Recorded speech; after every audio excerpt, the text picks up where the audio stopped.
পুরো বাংলাদেশ নয়, পুরো পৃথিবীতেই বিখ্যাত। বীরশ্রেষ্ঠ নূর মোহাম্মদের এলাকা এই নড়াইল।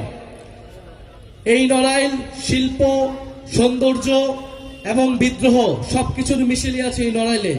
কিন্তু আমরা তারপরেও দেখতে পাই নড়াইলে নানা অব্যবস্থাপনা, নড়াইলের রাস্তাঘাট থেকে শুরু করে নড়াইলে চাঁদাবাজ, সন্ত্রাস, নানা ধরনের সমস্যায় জর্জরিত নড়াইলের এলাকার বাসিন্দারা। আমরা আপনাদের এলাকার সেই সমস্যা দূর করতে চাই। নড়াইলে যারা স্থানীয়ভাবে কাজ করছেন তারা আপনাদের জন্য কাজ করবেন, আপনাদের কথা বলবেন। ইনশাল্লাহ আপনারা যদি আস্থা রাখেন, আমরা আপনাদের জন্য, পুরো বাংলাদেশের সাধারণ মানুষের জন্য কাজ করব। আরেকটি কথা বলে শেষ করতে চাই, এই জুলাই গণ অভ্যুত্থানের পরে আমরা বলেছি যে গণহত্যার বিচার, দেশের মৌলিক সংস্কার এবং নতুন সংবিধান লাগবে।